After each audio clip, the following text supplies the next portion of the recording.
Questioner: if we have to wait for a change of heart, we shall have to wait indefinitely. Yours is a counsel of perfection, which is also a counsel of despair. When all are perfect, the world will be perfect. What useless truism! Maharaj says, I did not say that. Yeah, see, Maharaj says something, but somebody who is not at that level does not get it. You're becoming clear about different levels of understanding. So always give yourself the benefit of this doubt that I must have not understood it yet. Then you have room for growth. If you form a fixed idea, then you've created an obstacle for yourself. Maharaj says, I did not say it. I only said, you cannot change the world before changing yourself. Did you understand it that way? Great. Highlight that. You cannot change the world before changing yourself. I did not say before changing everybody. Did you hear that? Then you are at a different level. Yeah, you're not really understanding Maharaj. He did not say you have to change everybody. It is neither necessary nor possible to change others. But if you can change yourself, you will find that no other change is needed. Highlight. This is the master stroke. If you change yourself, you will see that there is no other change needed. Nothing else. One place only. Change at the source. All the reflections turn around. If you're standing in a hall of mirrors, you do this, all the reflections do this. Do you realize it? There'll be a little delay between you and the reflection. First you do it, then the reflection does it. But it eventually has to do it. All your reflections in your personal universe will start turning around. Your family, your friends, your job, your money, your cultural, your social circle, all of it, everything will start turning around. Just because you did this, they have to do this because they are all your reflections. And the reflections which are meant to end at that moment, that mirror is going to disappear. It will be an end to a relationship, end to a situation, end to something. Its life has come to an end. Allow that also to happen. You focus here. Don't try to change the reflections. Yeah, otherwise you're again standing in front of the mirror and trying to remove the pimple from the image in the mirror. That's silly. It's never going to happen. So not here, here. All my life I made only one mistake. The dust was on my face and I kept trying to clean the mirror. But it was on my face. So it's pointless trying to clean the mirror. This is where I should check. Okay. And basically, there is no big change to that. Yes, there is no big change. What is the only change? Seeing the truth actually, not even changing a perspective. I was seeing lies. I was thinking I am this body-mind person labeled as Ekta. No, now I see I am the witnessing awareness space in which sometimes Ekta arises and disappears, arises and disappears, arises and disappears. Oh, she is not permanent. I am permanent. I am always there. Just that shift. That's the first level of shift. Then as you go deeper into your samadhi and your samadhi becomes open-eyed, then you see, oh, even this space, witnessing space, this also collapses into something higher. The greater infinite. The supreme reality. Oh. So it's a step-by-step progression. You correct at least the first step. The rest happens on its own. Only the first step needs to be. And it's not even a doing, it's only a seeing. It was a seeing. I directly saw what I was ignoring earlier. That's it. So he says you cannot change the world before changing yourself. I did not say before changing everybody. It is neither necessary nor possible to change others. But if you can change yourself, you will find that no other change is needed. To change the picture, you merely change the film. You do not attack the cinema screen. Yeah? You don't break your TV down. You simply change. Okay, I remove this. I don't like this. Let me insert another movie. Yeah, you don't go and break the TV screen. Remember that. Put it up for yourself as a reminder. And try to change others, especially the spouse, the child, the parent. What am I trying to do? I'm trying to break the TV screen. By you saying, has your spouse ever changed? Okay. By you saying, has your kid ever changed? By you saying, has your parent ever changed? What are you trying to do? You're breaking your head against a wall. Do not try to change others. Where does the shift need to happen? Here. Correct here? They have to change. There is no option. Sooner or later, the reflection does your motion. Whatever motion you do in front of the mirror, it will have to do that. So become clear about this. Instead of fighting here, this is the right place. Questioner: how can you be so sure of yourself? How do you know that what you say is true? Maharaj says, it is not of myself that I am sure. I am sure of you. All you need is to stop searching outside. What can be found only within. Set your vision right before you operate. You are suffering from acute misapprehension. Clarify your mind, purify your heart, sanctify your life. This is the quickest way to a change of your world. He's giving beautiful points there. First is clarify your mind. You have to become clear exactly who you are or what you are. That is the first step. Without that first step, will it happen? It's not possible. So first come to that recognition. I am the awareness field, the witnessing field. Yes, I am not the body-mind person. Then purify your heart. All these ugly thoughts, ugly feelings come up. Unhappy feelings, unhappy thoughts. Yeah, thoughts of ill will, thoughts of doubt, thoughts of suspicion, hatred, revenge, anger. Purify. All this is to be kept at a distance. Upekshaya. Disregard, disregard, disregard. That is the second step. And then finally, after you purify the heart, then only can you sanctify your life. Which means the reflections will start changing. That is the sanctifying of the life. If here you finish the correction part with the clarifying and purifying, it is going to start reflecting here, no? We did on day one. What is going to start happening? All bad company will start getting cut off and have the courage to cut it off. Drop it, even if it is the closest relationship that you thought you had. Chapter number 26, most important thing he said. Your bad company automatically leaves you. Certain mirrors don't want to reflect what you are changing. They start disappearing from your hall of mirrors. Allow that to happen. That's how the life gets sanctification, becomes sacred, becomes purified and clean. The bad sangha drops away. Allow it to happen. Bad sangha is not just people. It will be your habits, it will be situation, it will be objects.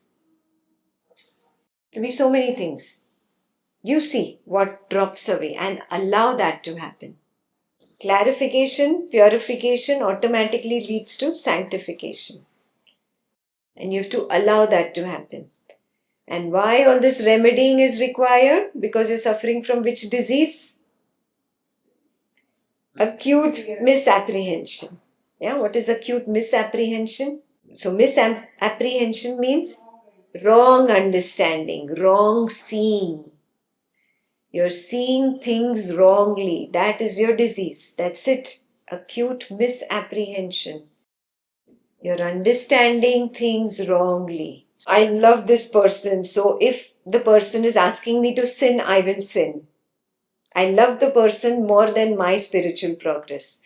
Then you are not allowing it to happen. Sticking to your vow, no, I'm not sinning. Even if it means ending this relationship with this person, allowing it to happen. It could be a habit pattern, it could be your own TV, it could be your subscription that you have to unsubscribe from. It can be so many things. Unsubscribe from those friends who take you towards intoxication. So many things you see. Basically, be ready to unsubscribe is the third step. People, situations, or things. Unsubscribe. Okay, unsubscribe. For a little while, the mind is going to be restless. So I'm going to miss him. I'm going to miss her. I'm going to miss it. Be with it. Be with it. Yes, I need purity, right? And to bring in purity, I will have to go through this little restlessness. You go through little restlessness. For a few days, you decide, I am not going to watch YouTube. I'm done with this addiction. 2-3 days, your hand keeps going there. You want to type youtube.com and you stop yourself. You've all done this, no? With all this social media thing. You get off Facebook again, you come back to Facebook after some time. You close your profile with Twitter, and what happens? Few months down the line again, new profile. You keep doing these things. Observe. No, be with that restlessness. Number one priority is purifying, sanctifying. And if it's happening in my life, I am nobody to jump in and destroy this. It's a sacredness which has automatically come into my life. Just because it's not come into my companion's life does not mean I sacrifice my value for him or her. Stick to it. It's my flow. It came to me. Value your own flow. It didn't come to him or her. Notice that. There must be something about you, no? That it came to you and not to him or her. So don't allow the bad sangha to take away from you what the flow brings to you naturally. The tendency of the flow is to come back. So don't worry, it does come back. But you lost that little opportunity you had earlier, no? Again, you went through a little bit of suffering in between till the flow came back. Its job is to come back. Yeah, have you seen water flowing downhill? It's flowing together and suddenly a stone comes and then there is a partition between the two streams and again the two streams meet. Like that, the flow will come back to you, will bring it back. The same inclination to unsubscribe from whatever. You don't do it out of your fear. You don't do it. Again, it'll come back after some time. Again, it will come back. When it keeps knocking your door, you should be smart enough. I need to open this door. There is a reason it's knocking my door and not the partner's door, the friend's door. It means something. Value it, treasure it. Then whatever it is, whatever your diamond is. Clear? So sanctify your life is the most important part of that. This is the quickest way to a change of your world. You understood how the world will change, right? All the hall of mirrors, all of them will start turning around. Questioner, so many saints and mystics lived and died. They did not change my world. Maharaj, how could they? Your world is not theirs, nor is theirs yours. What can change your world? Only you. Can somebody else change it for you? No. You project Ekta. What is she telling you again and again? To look within, find the source and change there. Yes? So finally, who changes it? Can Ekta change it? So who's your guru? Within. Ekta is not the guru. If I get attached to Ekta name and form, You saw in Samadhi, if you get attached to Ekta in the name and form only in the head, what happens? That Samadhi is gone, no? Are you seeing? You could not go deep. Not even in name and form should you get attached to anything or any savior, any mystic, any god, any guru in the waking world. Is this clear? They are good stories. The point of that story is to look within. If I miss this point, it's a waste, complete waste. Yes? So you have to change your own world. Nobody else can do it for you. Only you. Clear? Questioner. Surely there is a factual world common to all. So now he's trying to find something else common. Okay, my perception, sensation, thought and feeling are my personal world, but there is something common between you, me, him, her. He's trying to find a common platform. Yeah, let's see what Maharaj answers. Maharaj says the world of things of energy and matter, even if there were such a common world of things and forces, it is not the world in which we live. Ours is a world of feelings and ideas. Do you recognize this? Your world is your feelings and your ideas. It is of attractions and repulsions, means your raga and your dvesha. It is of scales of values, of motives and incentives. What I believe in is my value. What is my motive? What I intend to do. And incentive, what I will get by doing it. The reward or the punishment is an incentives.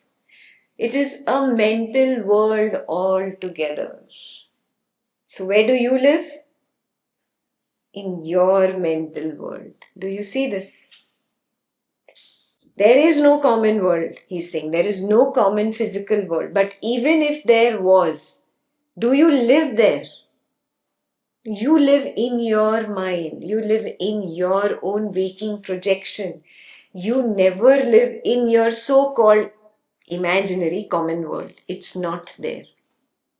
This is our common world. We are all here 20 people doing Advaita together. So common world of 20 people. Is it? Where is the proof that this common world exists outside of my consciousness? When I'm not here, really the other 19 are there and they have a common world. No, I don't have that proof.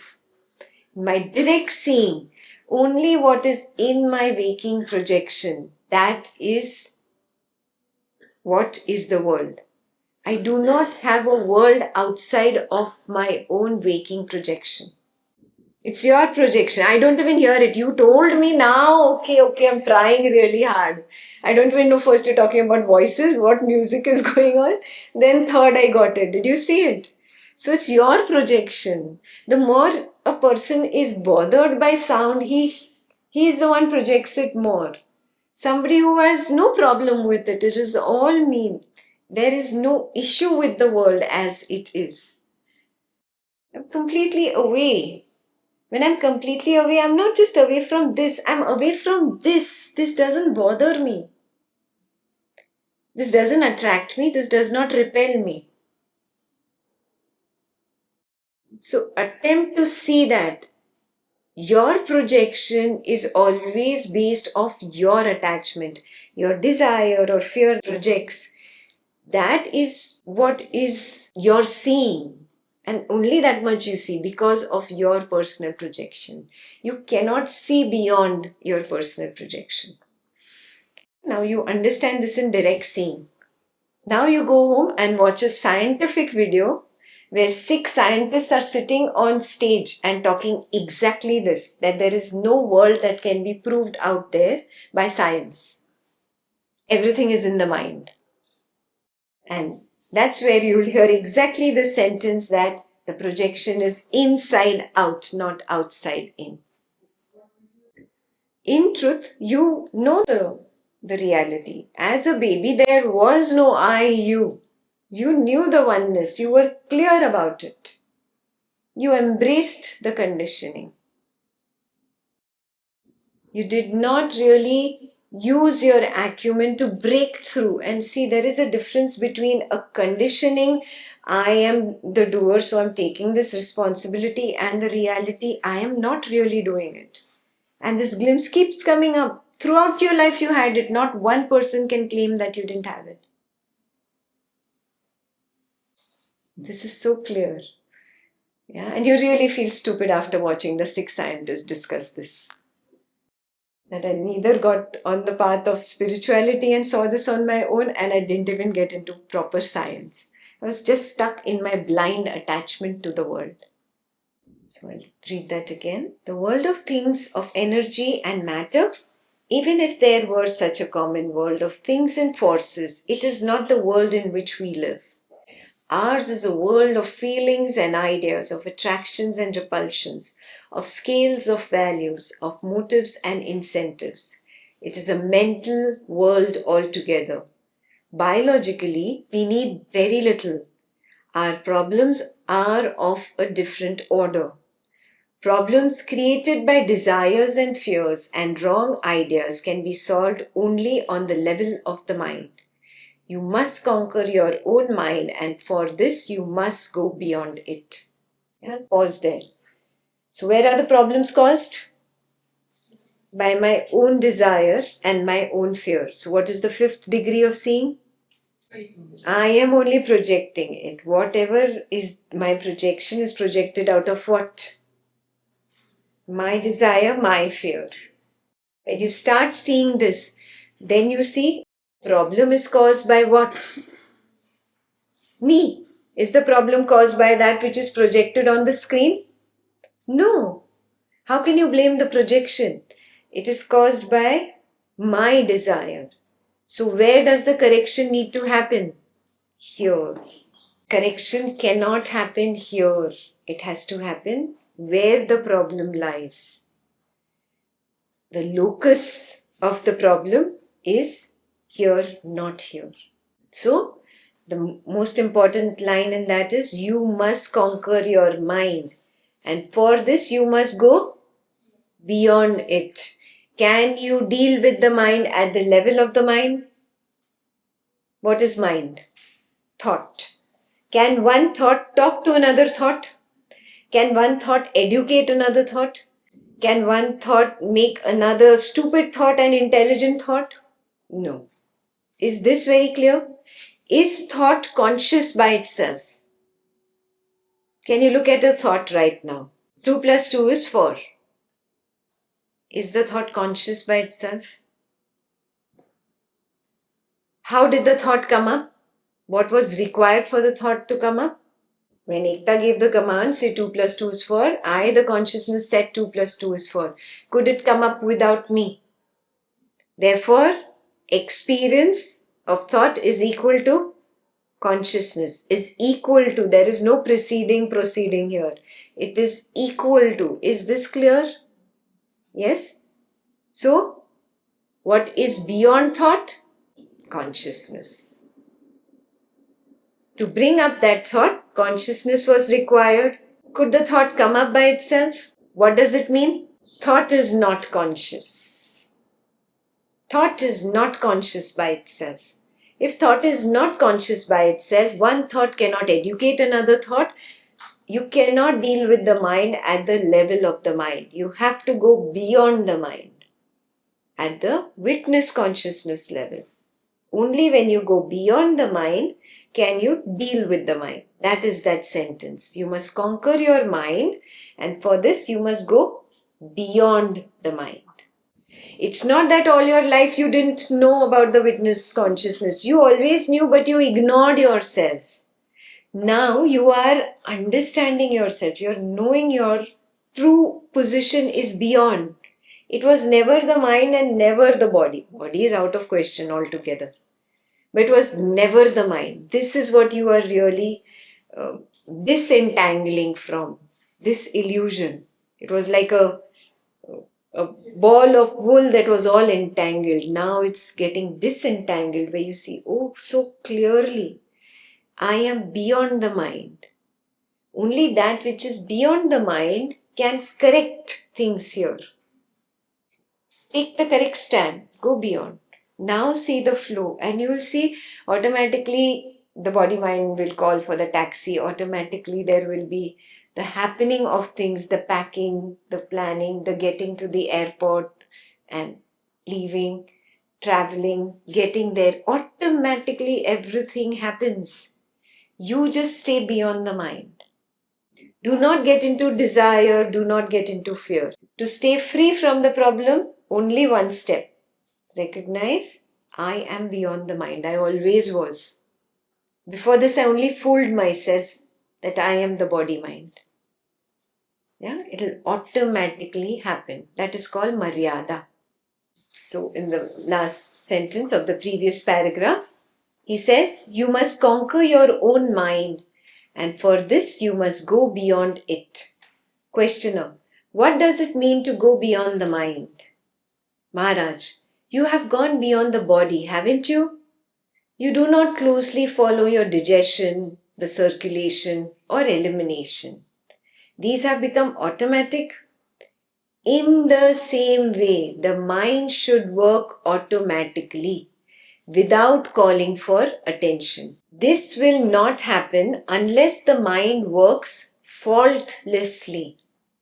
We are most of our time mind and body conscious because they constantly call for help. Pain and suffering are only the body and mind screaming for attention. To go beyond the body, you must be healthy. To go beyond the mind, you must have your mind in perfect order. You cannot leave a mess behind and go beyond. The mess will bog you down. Pick up your rubbish. Seems to be the universal law, and a just law too. So what do you have to do? All that mess of that body and the mind, you have to first clean it up. And what is the meaning of cleaning it up? Start recognizing their flow. You've gone beyond the body. Do you try to control the circulation? Do you try to control the digestion? Everything is happening automatically and you don't mind not being the doer there. Do you see that? That is the problem. You don't mind not being the doer there, but you mind being not the doer where the mind is concerned. That's the mistake you're making. Stop minding it. I am not the mind. Automatically it functions along with the body. They are a good couple, body and mind. They work very well together. And this couple can never be divorced. They are perfect together. You are the one who jumps in and claims this to be mine or that to be mine. You're unnecessarily interfering in between that couple's personal life. Leave them alone. Let them have their honeymoon. Yeah? Stay away. Yeah? So the first thing is clearing up the mess means recognizing you were always an uninvited party to that couple's house. You're uninvited there. Clean up your mess. They work perfectly together. Start respecting the flow. There is a flow of the body and mind together. Respect it. That is the meaning of cleaning up the mess.